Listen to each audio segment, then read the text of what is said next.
жол тыгыны. Мына елестетіңіз. Круговойда жоқ та. Круговой мына машина резко келді, круговойды көріп скорость азайды да. Скорость азайғанда бәрі светофор күйде дейлі. Анан айланып чиіп кетеді. То есть пешеходқа өткенге да шанс круговойдың и скоростьқа дағы эме да, ограничение. Обязательно тротуар болуш керек. Тротуар керек. Тротуар мына отдельно чисто мында келсе. Жолдың бойынан тротуар керек. Пешеходдорду. Круговой болса бола берсин, просто пешеход и эме да керек, светофор да керек. Ошондо биринчи пешеход өткөнгө дагы и скорость ограничение да болот да, машинага дагы. Ошондо двойной безопасный болот да. Ошондой. Транспорт коммуникация министрлигине жана Жалал Абад областык өкүлүнө ошондой эле Жалал Абад Базарбай райондук администрациясына жана Жалал Абад Базарбай шаардык мэриясына кайрылды да арыз менен. Бул кайрылуунун себеби Бишкек Ошу жолдун каттамындагы негизги жолдун районубуздун шаарыбыздын ичиндеги жолдун эки тарабында адамдардын жөө унаа менен өтүшүнө өтө кооптуу болгон жерлерине светофор, лежачий полицейский, видеокамера коюп берүүңүздөрдү эл суранат. Эгерде өкмөткө каршы маселеси жетишпесе, элдин демилгелик тобу светофор жана башка керектүү нерселерди сатып алып берүүгө жана демилгелик топ өзү коюп берүүгө даяр. Уруксат кана керек. Же эл өзү сатып алып берсе, ошону өкмөт тарабынан коюп берүүнүн милдетин алууну суранат экен. Жалал Абад маданият жаңы жол курууда жолдорго круговой болуп кирипти. Круговой калың жайгашкан элге коркунуч туудурат. Эл ага каршы Бишкек Ош каттамынын эки тарабында өтүү үчүн өзгөчө жаш балдар, кары каттамдардын өтүшүнө өтө кооптуу адамдар эле эмес автоунаалардын өтүшүнө да жыл сайын адам өлүмүнө, автоунаа кырсыгына, калыбына келет. Ошол себеп төмөндөгү участокторго светофор, видеокамера жана башка коюуну суранабыз.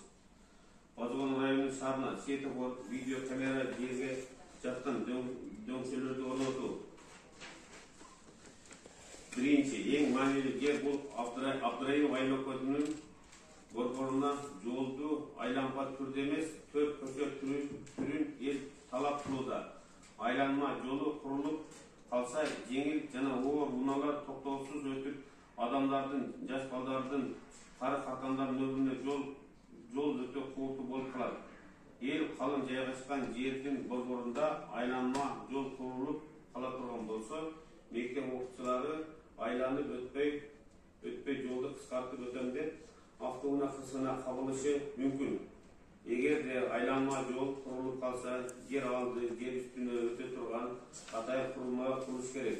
Ал чоң каражатты талап кылат. Кары каттамдар түшүп же чыгашпайт. Мындай айланма жол калың эл жайгашкан жерге жана унаа көп өткөн жерге куруу адамдын өмүрүнө өтө кооптуу болуп саналат. Ленин көчөсүндө жана мектеп окуучулары өткөн жер тилкелерине 4 тараптуу светофор, видеокамера түшүрүп коюу керек. Биринчи, Ленин көчөсү, Саидов көчөсү. 11-чи мектеп. Атында мектеп 11-чи. Автокуров, Саидов көчөсү, Капарбатта 11 жылдык мектеп. Ленин достук, Автокуров, Кыргызстан көчөлөрү бала бакча, Автокуров, Абдыраимов көчөсүнө мектептерден 18 жазды да. Сатып коюм яна. Осмонов, Больница көчөсүнө бир нече жерлерине керек, Сайдулаев көчөсү. Базарбай Кызылайга бурула турган жерге Текебаев көчөсү кошумча жашыл светофор керек. Кызылай жолунда, Миңчирактын жолунда дейт. Дополнительно. Уруксат берсеңер, бул иш чараны уюштуруу үчүн Саидов асы өз жоопкерчилигине алат. Ага өкмөткө светофор коюуга уруксат кагазын берсеңер, жер сатып алып бере турган светофордун орнотуп бергиле. Бул каражатты демилгөө топтор өздөрү чечет. Базарбай районунун шаарына светофор, видеокамера жерге жаткан жумуштерди орнотуп Анан алар сынышталды. Şu arız boyunca Sayın Baybek Tatlıbek Sayılık bu yerden biz arız alıp geldik. Bu yerde biz akımsızlıktan devo hizmetkarlarına alar tasma yaptık. Akımsızlıktan geldik. Akımsızlıktan geldi mi? Devo'dan Depten az geldi. Depten nangi yemedi. Alar saat 1'de bu alıştırdı. Az bir çatı var. азыр. Бул жерде эмне деген айтсаңыздар эми?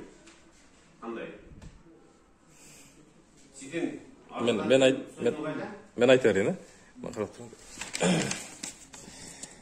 Светофор маселеси Союз учурунда бир чоңдун баласын уруп кетип, баласы өлүп, ошол советский светофор коюлган илгери. Анан ал светофор жок болуп кетти. Жана күйүп калгандан кийин иштебей трубалары эки жакка жок болуп кеткен да. Ошондон бери жылына бир же эки бала өлөт ошол жерде, советский центринде. Эгер мындай проект боюнча круговой боло турган болсо, балдардын жолдон өтүүсү өтө кооптуу болуп калат да, айланпа түрүндө. Эгер айланпа боло турган болсо, анда светофор алысыраак болуп калат экен, 200-300 метр, анда ал жак эмес, алдынан чуркап өтө беришет да балдар. Bizde hem жаш балдар бар да ар түрдүү. Кара картаңдар бар. Аларга 200-300 метр айланып өткөн өтө кыйын маселе. Эгерде жер асты үстү курулап турган болсо, ал да маселе кыйыныраак болуп калат бираз. Эмне дегенде кара картаңдар тизеси ооруйт, бели ооруйт, давлениясы бар, 5 метр бийиктикке чыга албайт, же ылдыйга түшө албайт. Жаш балдарга мейли боло берет да, биз курап турган адамдарга. Бирок могул кара картаңдарга кыйыныраак. Биздин сунуш ошол круговой эмес, нол проектиси. Экинчи проект нол. Азыркы эле проект боюнча калат, бирок ошол жака төрт жагына светофор коюлат, видеокамера коюлат, стоп линия коюлат, пешеход коюлат. Ушул вариант бизге ыңгайлуу болуп турат да. Тегеректе мектептер бар, 2,5 миң окуучу, анан төрт көчөнүн төрт жагында жашаган жашоочулар бар. Ошол мектептерге барып келишет да. Ошолордун өтүүсүнө өтө кооптуу болот. Мындан тышкары 21 светофор сунушталган, азыркы тизмеде турган. Ал жерлерде дагы бул шаардын ичине караган, анан центральный трассага караган жерлер бар да. Шаардын ичинде карагандар маселе постепенно чечилсе болот, бирок эң негизги бул трассаны чечип алсак жакшы болот эле, Ош-Бишкек жолун. Эмне себептен дегенде машина өтө көп өтөт. Жөнөкөй эле машина менен турганда дагы кээде 5 мүнөт, кээде 10 мүнөт, кээде 3 мүнөт туруп каласың. А светофор болсо 1 мүнөт турасың, максимум 2 мүнөт турасың, тезирээк өтүп кетесиң да. Анан балдардын өтүүсүнө дагы мындай коопсуз болот да, жакшы болот. Ошол пока. Оюңар болсо айткыла. Hazır nemede trasa boyunca proyektini görüyoruz da. Krugovой boyu. Nemeleri koyuyorlar. Asfaltlar, tratorlar, var da proyektimiz. Hazır günümüzde zaten tutmadan yollar diye kalıyor. Yok sene kontrolü degizde krugovой popüler yazdı. Krugovой кылып светофор жок кылып коюптур да ал жерде. Эзептеп чыгыш керек экен, азыркы коммуникация тагы проектный институт өстүрдүнчү. Мен бир фирмага бердим эле, сметасын түзүп бергиле десем, 800 бир нерсе деди, услугасы менен 1 миллион деп айтты. Бишкекте бир компания экен, азыр унутуп калдым. Өстөрү кылат мı? Өздөрү жасайбы? Проектsi бекер кылат да. Өстөрү жана. Aslında өзүнүн проектин институту да. Ошолор бул жолду түзүп да. Анда теге видеокамера, светофор демелер бүт ал проект калган остановка, тротуар, лоток жана жол деген чала. Ренессанс деди. Ну, разница не шкайт болду, сен булган сметасы менен напилер сметасына кирбей калды булар. Ооба, кирбей калды. Ооба. Ошонун немесин булар эми вопрос ошо көтөрөт. Азыр биринчи финансирование, материал проекти калбай калган дейт. Проект Акман менен эле могул орус мектеп 11-Алыкуловдун жанында эле гана каралган экен да. Эме светофор.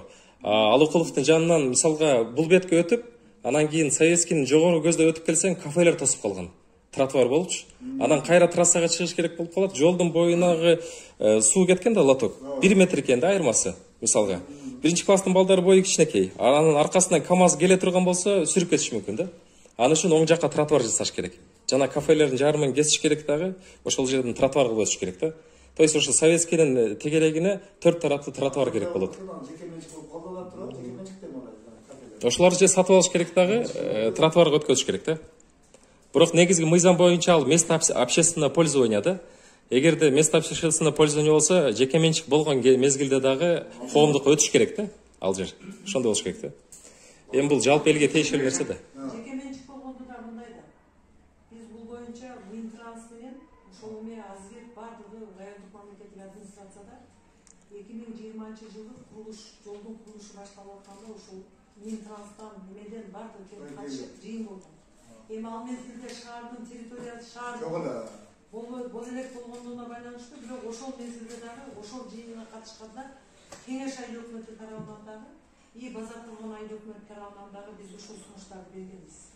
Аны Минтранстан келген эмелер зам министр келип, бүт ошол боюнча жазып, алар өздөрүнүн иш чарасына киргизген. Ал жерде 4 жерге светофор сунуштаганбыз. Ошол 11-ci мектепке өткөн жерде бир светофор. Муну айлампа боюнча дагы сөз айтылган. Экинчиси муну бизден Текебаев көчөсүнөн чыкканга, Осмонов көчөсүнөн чыкканга и Сайдуллаев көчөсүнөн чыккан жерге 4 жерге биз светофор сунуштаганбыз ошол мезгилде. Алар өздөрүнүн иш-чараларына киргизип жазган. Азыр жок. Азыр кийин анан алар бизге дополнительный ответ беребиз деп туруп, кийин бизге дополнительный ответ берди. Ошол Бегабад эме жол курулушу бүткөндөн кийин бул биздин берген сунуштарыбыз доп работа катары киргизилет деп себеби смета мурда эле басылды. Бул смета мурда түзүлүп, ошол смета проект чыйылып аткан мезгилде ушундай соцпакет толтурулбаган экен да. Эгерде ошол мезгилде да ушундай жыйын өткөндө, ошол мезгилде иштеген айыл өкмөт, ошол мезгилде немелер ушул маселе коюлбаган. Коюлбай калды. Но биздин эмебиз боюнча Осмонов көчөсүнөн чыккан жерге ошол жерге ошол светофорду кийин киргизип беришти. Бул бир. Анан экинчиден да 21 светофор деп жазылыпты да, бул шаардын территориясындагы көчөлөр. Трасса шаар бирге. Анан 21 светофор бул адистер тактап бердиби? Жок, биз мектептерди көрүп, бала бакчаларды көрүп, машиналардын өткөнүн, кооптуу жерлерди көрүп. Мен атым Курстан, фамилиям Кучарбаев, Жалал областык жол көзөмөлү тобунун курулуу инспектору. Сиз берген светофор 21 жерге келип, ал жерге атайын өкмөттүн 2016 жылы топтом бар. Мэрияны жигитке коммуналдык орнотуш керек. Мектеп бала бакчаларынын астына атайын жуу адам өтүп дөңсөлөрдү. Анан жуу адам өтүп узуна светофорлорду орнотуш керек. Буга чейин 2016-2017 жылдары өкмөттүн токтому менен мэрия акимчиликке келген. Сооронбай Шарипович премьер-министр болгондо чыгарган токтом бар. 336-ер менен. Ошону мына акимчиликтер баардык мектептердин, бала бакчалардын астына лежачий полицейский и вызывной светофорду коюш керек. Жалал-Абад шаары коюп атат. 15 вызывной светофор койду. Баардык мектептин астына лежачий полицейский, разметка, дети, внимание, дети, пешеход знактарды коюш керек. Базардан айыл өкмөтүндө, райондо негизи жок. Койчу бир-эки мектеп бар да. Мунун өзүнө жол көзөмөлдү постоянно эскертме берип, биылда коюш керек муну. Анан экинчи камера боюнча. Биринчи этап боюнча Бишкек чүйдө коюлду да, камера боюнча. Экинчи этап боюнча азыр Түштүк районуна коюлуп атат. Жалал-Абад областына Бишкек Ош жолуна 38, Жалал-Абад шаарына 12, и Жалал-Абад балык жолуна 6 камера коюлуп атат. 18 камера коюлуп атат. Мына Кудай кааласа июль августта иштейт. Андан кийинки 3-нчи этапка мына жол реабилитация болуп атат. Бул инфраструктура менен. Жол түткөндөн кийин булар дагы ошо райондо болгон мэр, акимдар ошо доп работага сунуш берип, светофорлорду орнотсоңор болот. Мектептердин астына лежачий полицейский орнотсоңор болот. Булардын иши азыр жолду реабилитация болуп атат. Булар 2020 жылы бирге түшкенде булардын жылда узарып атат. Качествы белгисиз. Ошого чейин тротуарларды орнотуп атат. Жолду бүтүргөндөн кийин буяк калган местный власттын немелери болот. Светофорлорду коюш керек. Ошо трасса боюнча, район иши боюнча бул күнгө чейин коюш керек болчу. Бала бакчалардын астына, мектептин астына лежачий полицейский светофорлорду сунуш берип. Жалал-Абад шаар коюп атат аны. Сузак коюп атат. Базарында светофор токтол коюп атат, Токтол районунда. Булар эмеге, ГАИге, Минтранска кат жазбай эле өздөрү кое берсе болот экен да. Местный власть өздөрү коюуга укуктуу булар. Ташкентте. Буларда коммуналдык услуга бар да, правда? Асфальт заводу бар. Ошолор келип коюш керек. Бул шаар местный власть эмеси. Мэр өзү токтом чыгарып эле болду анда. Маселе жок экен да. Мына Жалал-Абад мэриясы иштеп атпайбы? Коюп атпайбы? Жакшы. 2 жылда 14-та эме койгон. Да кечеде ikkita вызывной светофор келди Жалал-Абад шаарына. И да сигнальный светофор келди. Көрлөр дүрөйлөр өтө турган жолго сигнальный светофор келди. Интернеттен көрсөңөр керек жол, лейден токтогучу коюп атат. Үн менен, Үн менен.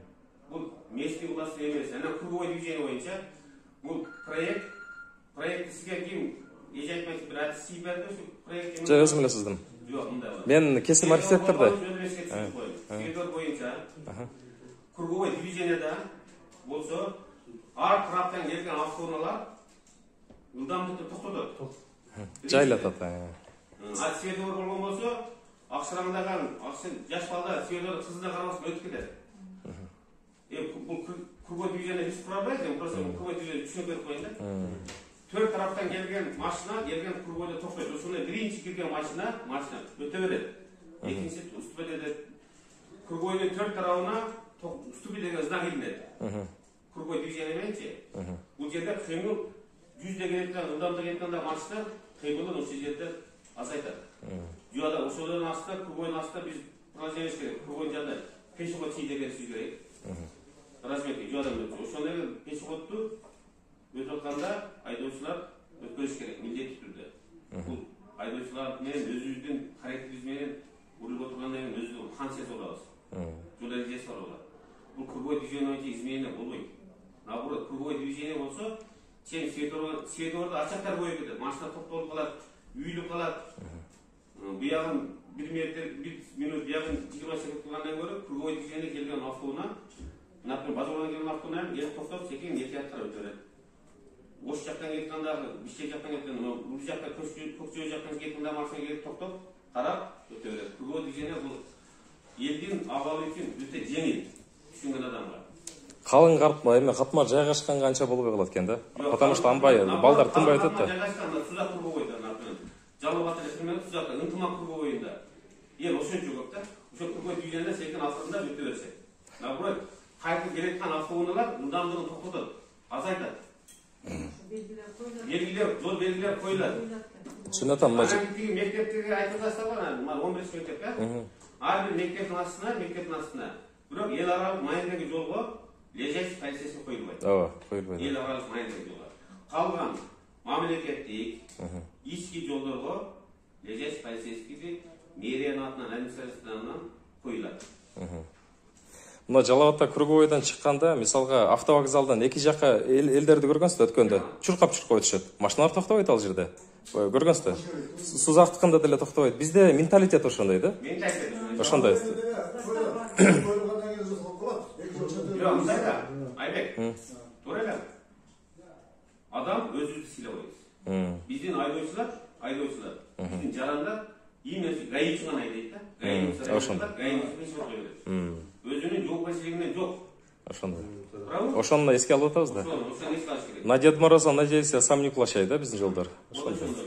Анан мэрия тарабынан бизде азыр шаарда 17 мектеп болсо, биз бурда айыл өкмөттүн балансы биздеги мектептердин бардыгына биз жол белгилер коюлган, лежачийлер коюлган мектептерге. Азыр шаар болгондон кийинки азыркы бул жакта кеңештен бизге кошулган 4 мектеп бар.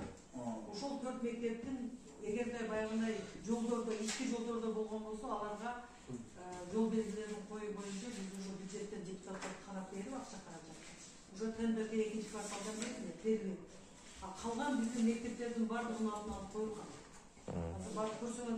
Эгер круговой боло турган болсо, анда светофор баары керек болуп калат да. Ошол жерге токтоп, анан нар бурулуп кете берсин. Бизге болгону ошол жаш балдардын түшүнүгүндө, элдин түшүнүгүндө ошол калып калган да. Андай жерге вызывный жөө адамдар өтүп светофорду орнотуш керек. Ал жерде мисалга обед учурунда барсаңыз, жергиликтүү бийликтин колдоосу менен орнотсо болот аны. Жөө барсаңыз, мисалы обед мектеп учурунда 1 минутта, 1 саатта мисалга ар 5 минутта 2ден, 3ден, 5ден болуп өтөт. Вызовной токтосо, жолдо транспорт токтоп калбайбы анда? Движениечи. Мисалга 7 секунд, 6 секунд. Жөө түшүнүп атам. Ал жерде адам тынбай өткөн үчүн вызовнойду баса берсеңиз, транспорт өтө албай калат ал жерде такыр. Токтоп калат да. Ошон үчүн мыйзам түрдө светофор күйдүбү, өчтүбү, машина өтө берсин деген кылбасаңыз бардак болуп кетет да. Ал жерде 35 күн калып болуш керек, Советскийде. Ишке кошулган проекти мен, сиз, Аким өзгөртө албайт да. Аны жогорку жакта. Ошого мен Өсөевке мына кат жазып, мына жообун алдым азыр. Кат алды деп мынан келди мынаке мен атыма. Жоо келе элек пока. Но колун алды лично в руки деген берилди да пока. Бирок круговой движениени ошол жак адамдардын өмүрүнө, денсаулыгына круговой движение жакшы болот. Ошондо светофор барганда коопсуздук боюнча круговой эч кандай не тукпайт экен да. Абал жакшы болот экен. Абал жакшы болот. Светофордо өзүңүздөр карасаңыз, кызыл светте анча мынча чогуу токтоп өтүп кетет. Эч ким жок өтүп кетет. видеокамера коюш керек да ошол жерге штрафной. Видео камера üçüncü etap Куда қаласа қойылады. Мына жол түсі, ал екінші этап қойылып жатады. Üçüncü этап Куда қаласа сунуш берген жерлерге видео камералар көрсөтөт. Менде да бир сунуш болуп атат, мына Европада кое баштаптыр. Мына сенсорный экен. Мисалга мына машина келет да, мына жерде стоп линия боло турган деп элестеткеле. Машина мындай келгенде алдынан мындай кызыл сенсор чыгат экен, стоп деген. Эгер ошого эме линия бар да, тумшугу тие турган болсо, видеокамера автоматически штраф жазат да. То есть элди тарбиялап коет экен ошентип. Мисалга аларда дагы мындай калың катма жерде андай коюшпайт экен, мындай адам көп өтө турган жерде. А машина көп өтө турган жерге светофор коюп коюптур. То есть штрафты эгер конкретно бере турган болсо, анда эчтеке болбойт. Просто круговой болуп калса, расстояниясы алыс болуп, машина алдынан, биягынан жаш балдар чуркап өтө берет экен дагы, өтө опасный болот экен да.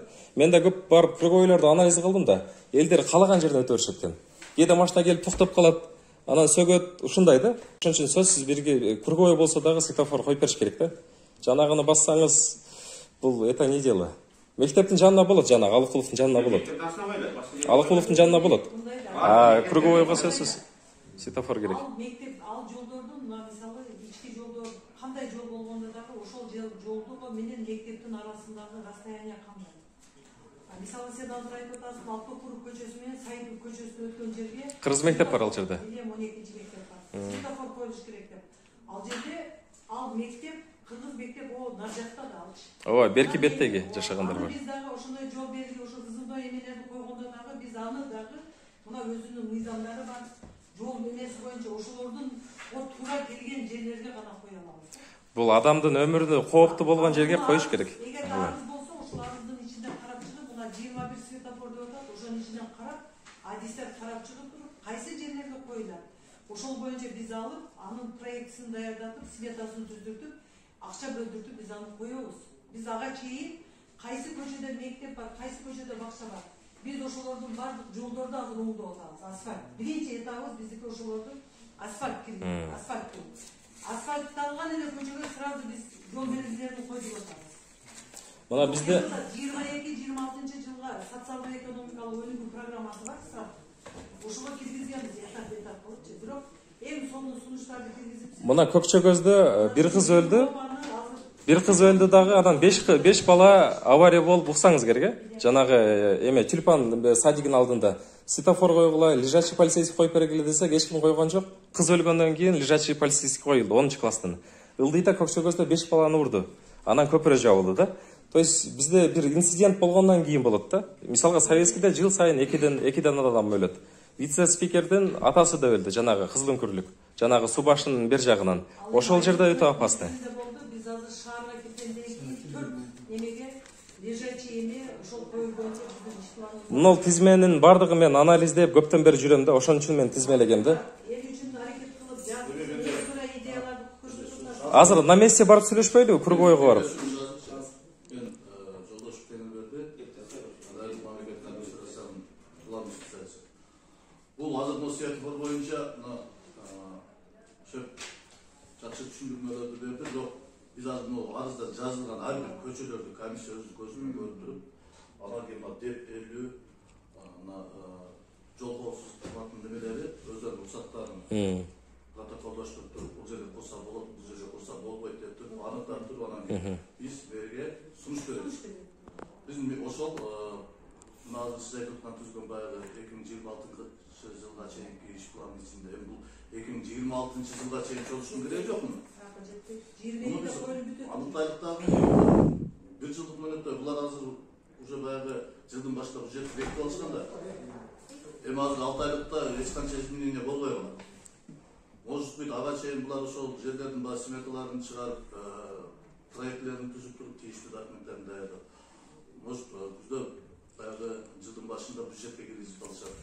Негизинен муну шаардык кеңешинин компетенциясына кирип калат да. Ошого чейин бере аныктап жыйынтыктап беришет. Биз азыр муну боюнча комиссия полный баарын каптайды. АДВнин өкүлү турат, жол коопсуздугунан турат. Улар бизге ошол жерлерге курса болот. Светофор курса болбойт. Же баягы лежачий полицейский деп коет. Ошолордун баарын аныктайлык дагы. Бул жакта да тапшырманы берелик. Барып келели ошол. Жеринде наместе тактайлык, бизден максатбек уулу мана кошулат. ошол мектептерде менен сот объектилер жайгашкан жерлер боюнча көрсөтөсүңөр, бизде коюлган жерлер бар. Азыр аз жок дегенде могу советскийге барып келели. Советскийдеги Круговойду чечип коелу. Мисалы азыр барып көрсөңөр да болот. Барып көрбөгөнүңөрдө деле мен информация катары айтып коеюн. Бизде мына ушул азыр медианын алдында мына жерде 3 мектеп бар. Азыр өтсөңөр мына Курбанов деген көчөдө 2 жерге лежачий да коюлган. Ал жерге силердин берген эмелер боюнча баягы жолдун ылдамдыгы немелер боюнча коюлган. Мектеп, балдар, абайлангыла деген эмелер менен коюлган. Ушул жерде 3 мектептики бар. Нар жакта 26 мектеп. Мындайча айтканда мурдагы айыл өкмөтүнүн төгүп турган мектеп, бакчалар жайгашкан жерлердин 90% бизден коюп бүткөн. Азыр советский зонадагы ошол Автокуров көчөсү менен Сайбек көчөсүнө кеткен, Алыкулов менен Ош-Бишкек трассасы, анан Юсупов көчөсү, Юсупов мектеби, анан бер жакта бакча. Мына Осмонов Бөкөнбаев мектеп. Осмонов Текебаевда светофор бар. Жок, мына Бөкөнбаев мектеп бар го. 60 жылдык. 60 жылдык. Ошонун жанында. Ошол жерге койдуруш керек. Лежачий коюлган мектеп. Светофор койдуруш керек шака. Светофорго ага болбойт деп туруп эме берилген. Ал Аз жерде айтып коеюн, бул боюнча адистер атайын. Биз бөлүм чыгардык, комиссия түзүп, эми ошо сунуштардын бери боюнча. на месте барып көрсөтөм. Бул азыр советскийди круговойду көрсөк, анан калганын мына буйруктарды азыр биз ар бирине беребиз. Ошо буйруктар боюнча жол коопсуздугу дагы, тертиби дагы ошол жерге уруксаттарды беришет. Кайсы жерге светофор, айтылган жерлердин кайсысына светофор койсо болот, кайсысына лежачий койсо болот. Ошолордун негизинде администрациядан биз кайрадан ошо комиссиянын жыйынтыгынын негизинде биз мэрге аткаруу үчүн баягы сунушту беребиз да. Комиссия сунуш бересиңер. Комиссиянын сунушу. Булар ошонун негизинде бюджетине киргизип барышат. Анда кеттикпи? Барайлы советский? Именно жагдайга атайын автоунаа токтотуп жай коюш керек. Анан кийин стройга коюш керек. Экинчи категориядагы 16 метр жолдун ортосунан. Жолдун ортосунан 16 метрден кийин стройга коюш керек. Үчүнчү категориядагы 12 метр. Ошентип 5 категорияга бөлүнөт да жол. Биздин жол азыр экинчи категорияда мына трасса. Экинчи категория. Ооба. Анда 16 метр болуш керек экен да. Стройга коюш керек. Демек тегерегинде кафелер бар жок болот экен да. Сол кайтып буздурса болот. Жаныңызда көргенде азыр бир трасса жанагы 16 метрден кийин дагы 20 метр, бияка 20 метр. Азыр ошону барып көрбөйлүбү, жүргүлө. Алардын бардыгына предписание берилген болуш керек. Берилген, предписание берилген. Анча мынчасы компенсация. Компенсация. Бузула тургандар бузулат. Жол күткөндө чечилди. Жолдун саламына. Менде азыр Азербайжандардын проектиси бар да, көрсөңөр болот да. Ал жерде бузулуптыр. Жөн эле ошо круговойду бир аз нарыраак жылдырып коюптур дагы, чекедегилерди калтырып коюптур да. Советскийдегине. Айбек, аны ал жол бүткөндөн кийинки ал красный линияга салынып калган курулуштар боюнча ишти аткаруу мына местный власть бизге билдирген. Азыр мен сизге видеосун көргөзөм. Ичиндеги ички жолдордо Жана Бодургон шаардын ичиндеги да. ичиндеги мектеп балабакчаларга коюлат да негизиненчи. Скорость ограничить. Ал деле андан сырткары эмени жоюш үчүн и башка автоунаалардын өтүшүнө шарт түзүш үчүн коюлат өзү круговой. Пешеход эске алынган эмес. Светофор успеть этпей калгандан кийин анан круговой коюлат да. Светофор жетишпей калганда. Жетишпей калгандан кийин круговой движение коюлат атайынчы. Топ болуп кетет да светофордо да көп. Ошол себептен эме коюлат круговой движение. Бул жерде бирок жеке жөө жүргөндөрдүн эмеси эске алынган эмес. Жөө кантип өтүшкө болот? Жөө болгондо круговой Биринчи сунуш жаза бериң. Биринчи сунуш азыркы плюсообразный калсын, экинчи сунуш жана круговой болсун, бирок круговойдо светофор болсун. Мындай. 3, 4, 5, 6, 7, 8 катарга чейин. Биз вообще жаздык. Мындай болуп калсын. Аны жаздык. Жаздыңызбы? Сенин сунушуң боюнча Бишкек-Ош каттамындагы Базаркөл район аймагындагы Бишкек айланма жолго Светофор коюлсун. светофор коюлуштун деп атасыз. Ооба. Бир. жана база болгон шаарынын ичиндеги ички жолдордогу мектеп бала бакчаларынын алдына мына жаш салма дөңсөлөрдү жол чийиндерин жана жол шартын орнотуу боюнча сунушталган. Ооба. Еще видеокамера, штрафная видеокамера. Тротуарлар керек. Ошо жазба. Жана видеокамера тротуарларды сунуштаган. Анан мына советскийнин круговойуна эме пешеход керек, кругообразный. Эгер болсо кругообразный, либо четырехобразный. Видеокамера. Сен муну аркы жазган сунуштаган. Сунуштаган.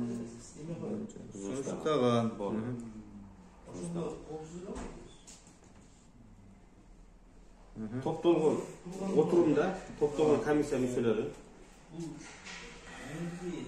Топтолгон отурумда Кайсы бөлмөсү? комиссия мүчөлөрү талкууга алып Светофор болсо кошумча плюс болот деген сөз да. Германияда ошондой экен, но кире беришкен жери узкий, светофорго токтоп, анан круговойго кирет экен да. Анан чыгып кетишет экен. Ошондо пешеходко да өткөнгө шанс. Азыр эмне жерде машина каттуу келсе, пешеход жок болсо тыңбай жүрө берет да. Анан бир адам келип калса, жалгыз адамга өтөмбү деген коркунуч пайда боло берет да. Анан чуркап өтөт. Бирөөнөн экинчисинен чуркап өтөт. Мисалга жаш бала болсо, чоң КамАЗ келсе көрбөй калышы мүмкүн. А светофор болсо официально токтойт, законно өтүп кетет.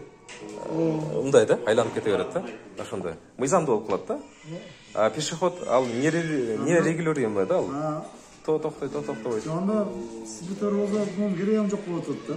Жок, бул скоростьти гана ограничивать этет да. Каттуу келген адамды. Кругойдо кереги жок болсо да болот экен да. Боло берет. Эгер светофор коюлса, кругой жок болсо да боло берет. Бирок пробка болуп керек жок. Пробка болуп. Биян мисалы Мындан движение көп да, бияктан азыраак. Азар болуп кеткен жактан азыраак болот. Биякта көп да бул. Көп турат да. Сонда негизи эле өтүш өтө кыйын, мына жерденчи эки жака. Жарандардын өтүшү өтө кыйын. Берке сиздики мынау эл аралык жолдон башка жерде деле эмелерин сунуштагыңыз бар бекен? Ооба, 21 бар светофор. Ооба. Азыр жерде биз ушул эле талкуулукта эмнеде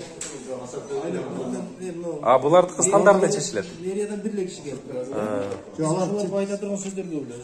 А бияктагы стандартный жанагылар. Мэриядан азыр ким? Сиз да? Жок.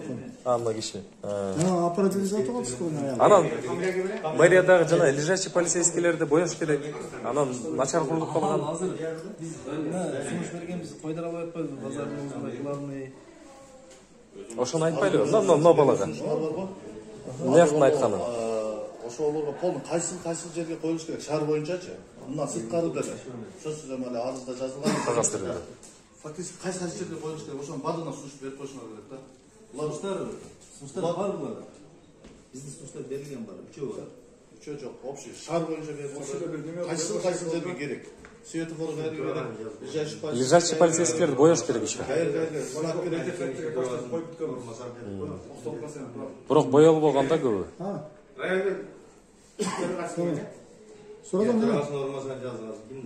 Мына ошондой, трассадан келетканда светофор болуп официально, анан круговой кыла берсин движениясын. Бундай примерлер бар.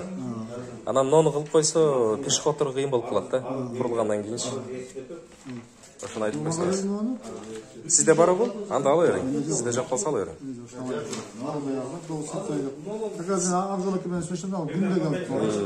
Сиз губернатор ошол жактан келдиңиз да? Должность кандай сизде? Мен азыр жетектөө чатып эле. Хорошо. Жол бойдо карайм мен. Жолду курулушта карайм. И сиз внутренний лежачий полицейский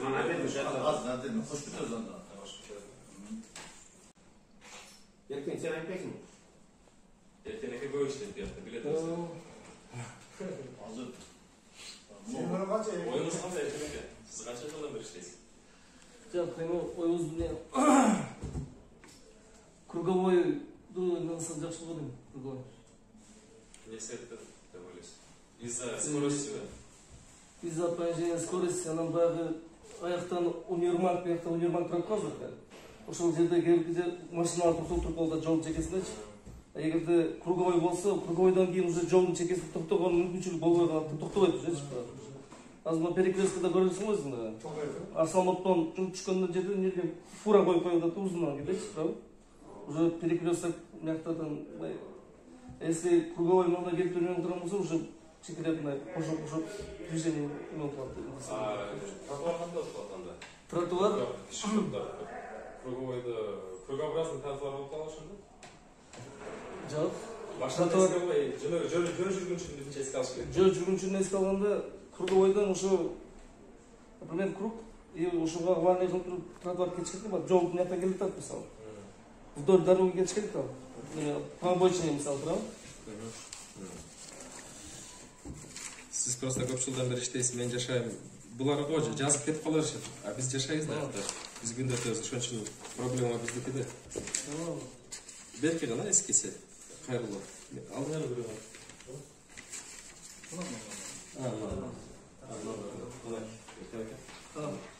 Вот круговой. Реально на крукчу көзүнөн келет азыр. Мисалга мына круговой болду дейли. Мындайынан келип, мындайынан басып, анан получается где-то бияктан өтүш керек болуп калат да. Туурабы? Мындай алып. Круговой где-то эмнеде болот да, кичинерээк болуп калат, туурабы? Жок, круговой чоң болуп атат мына. Ушундай да? Круговойда. Жок, баары чекеси жол болот да. Мыяктан улица келип туруп, мисалы, эмнеден бир переход, эмнеден бир переход эсейт да. Муну келе айткан, мунуга жол берет. Бул мына өтүп кете береби? Ошондо баары сәл эме болот да, эмнеден келе айткан секиндейт да, эмнеден келе айткан. Ооба, секиндейт. А эмне жерде мына жүргөндөр мына тротуарда айтып атам да. Мында болуп калат да тротуар получается. Где-то вокруг. Нердеги мына жүргөн машиналардын опасностьун айтып атам да. Же эмнеге ошондой болуш керек да, эмнеге светофор коюп коюш керек да. 4 жылгачы.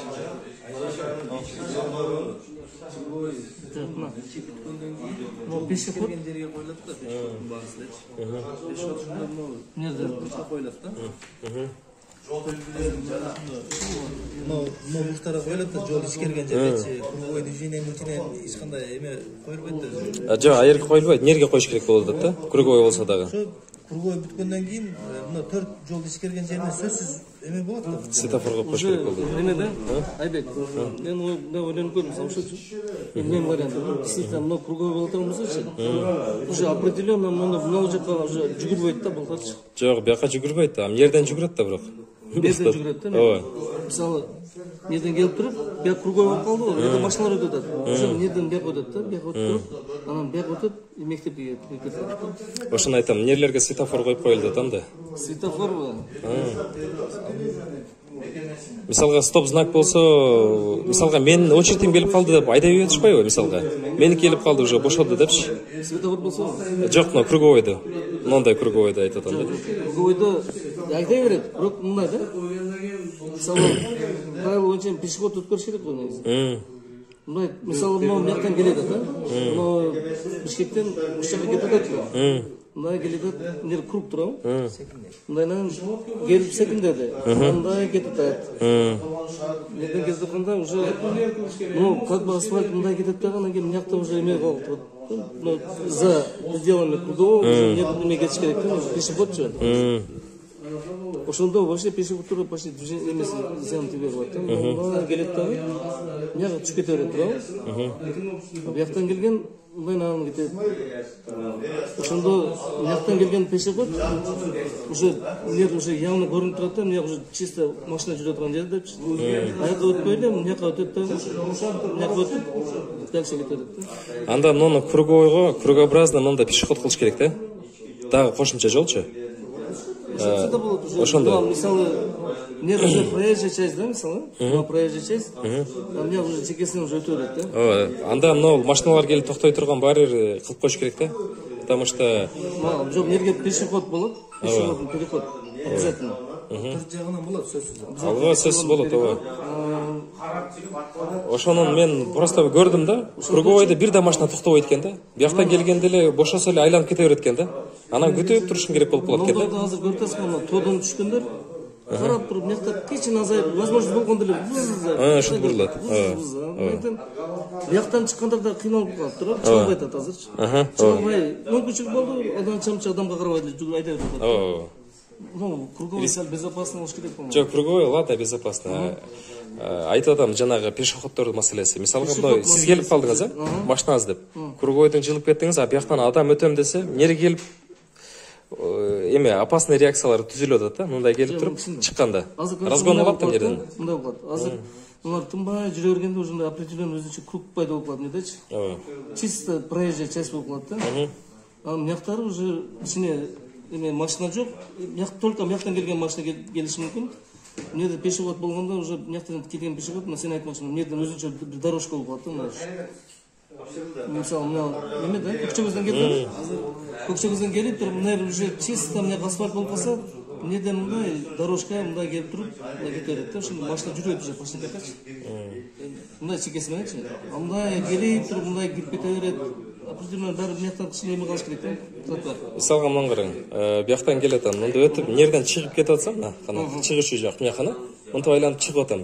А нерден адам өтүп баратса, мына кантип токтойт? Эгерде астынан машиналар көп келсе, катар-катар. Ошондой. Мына келет сабыл. Нердеги адам. Турат да? Ооба. Нер келип токтоп калат да нерге. Токтойт. А токтобогондор бар да, мен жалаатта бир дагы машина токтогонун көргөн жокмун да. Кыйк этип өтүп баратса токтоп калат. Сөгүнүп өтүп кетишет, мисалга да. Эгерде светофор болсо, уже официально токтойт да. Жок, токтогон адам светофорго эле токтобойт. Ооба. Штраф кылып коюш керек да просто. Зато айбек секунд келет да. Секунд келет, ооба. Азыр эч ким мынын ичинен 60-та бурулуп кете албайт. Эч ким круговойдон күтүп барганда адам дагы 60-та бурулуп албайт да. Баары сөгүнгөн эч эмес, катуу бурулуш керек да. Ошо урган айтат да. круговойдун ортосуна мындай 4 тараптуу камера орнотулат. Ошо камера болсо, Ушунда бар мисалы, айлыкметтин Азыр проекттен кийин ушулар фиксацияда кылып баштайт уже. Пешеход не пропустил, уже чыныкан кетти. Ошондой кылыш керек да, видеокамера. Ошондо келечеги бар болот экен да. Анан муну баары бир пешеходду регулируемый кылып коюш керек да. Регулируемый болбосо маселе кыйын болуп калат да. Ошондо азыр круговой движение плюс видеофиксация менен эме кылып турат да. Эгер нерге светофор коюп койсок эмне болот нерлерге?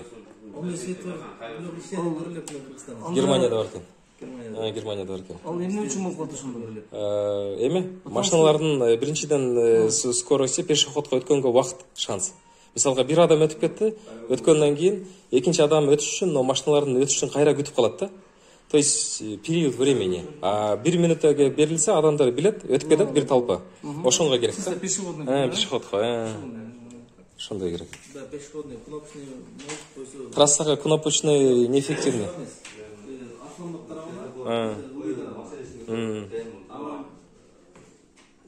Наркы берки бетке өткөн. жол тыгыны Мына элестетиңиз. круговойдо жок да. Круговой мына машина резко келди, круговойду көрүп скорость азайды да. Скорость азайганда баары светофор күйдө дейли. Анан айланып чыгып кетет. То есть пешеходко өткөнгө да шанс, круговойдун и скоростька дагы эме да, ограничение. Обязательно тротуар болуш керек да. Тротуар керек. Тротуар отдельно чисто мындай келсе. Жолдун боюнан тротуар керек. Пешеход Круговой болсо боло берсин, просто пешеход и эме да керек, светофор да керек. Ошондо биринчи пешеход өткөнгө дагы и скорость ограничение да болот да, машинага дагы. Ошондо двойной безопасный болот да. Ошондой.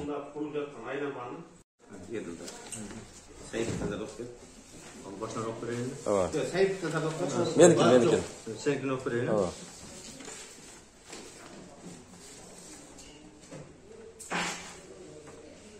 Eteğimde sonuçları ama Asayev'tin, Aybek Sayev'tin Kırgız Respublikası'nın prezidentinde yazgan Kayrılusunda Bişkek Oş katlamındağı Bazarkurgan rayonu aymağındağı Bişkek Oş aylampasında kurulup жатқан aylampanın dolbor boyunca orduna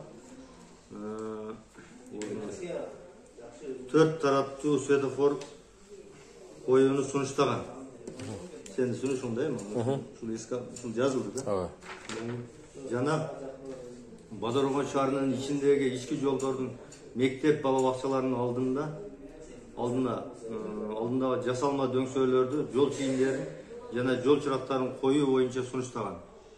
Кошумча видеокамера орнотуу боюнча дагы сунуштаган.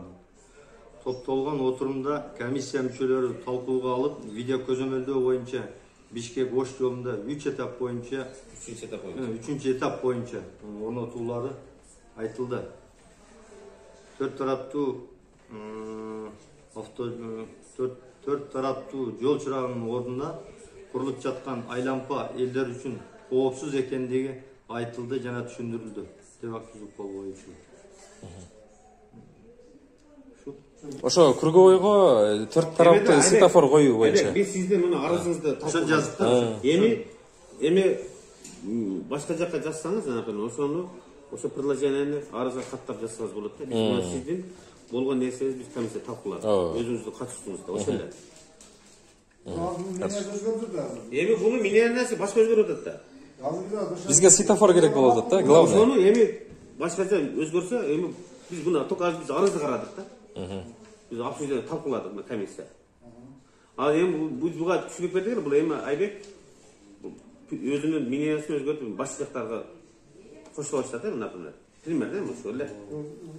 А биз болгон нерсени талкуулаган бир акт түздүк. Түшүндүк жерге. Жана менен сөйлөшөбүз, мен Бегалик менен сөйлөшөм. Ошолор менен сүйлөшсөңүз. Кайта Вариант айтам да сагыз аттап беребиз да. Мен деле башында бул силердин архивтердин немесин жакшы түшүнбөгөндөн светофор туура деп ойлодум эле, аны круговой коопсуз экенин түшүнгөндөн кийин мен деле светофор коопсуз ылдамдыкты азайтат. Жөө жүргүнчүлөргө астында баягы разметкалар полоса жөө жүргүнчүлөргө азайтат. Местный власть условия түзбеш керек да. Колго болду. Бардым жол көзөмөлдө Ашмат ака барма деген колго коюлду. Айыл башчы бар. Ошолор сунуш киргизет да. Бу жерден давай мега тротуар салайлы. Кем мега подземный салайлы, мега разметка салайлы. Бу жерди кеңейтели, мына магазин берге жылдыртайлы көпчүлүктү. Жол түзгөндөн кийин бара-бара өзү оңоло берет да. Вот ошо мисалы машина жазган да. Мана колду. Ким калды? Мен калдым, мен калдым. Так, эртең кана экен? Мен да кол коюп коеюн, Сиз да кол коюңуз. Кол койдуңбу? Ана күлүп жана айткан. Үлгө жага алды. Эжеге кол койдуп келди. Мана өзүңө апарып койдум.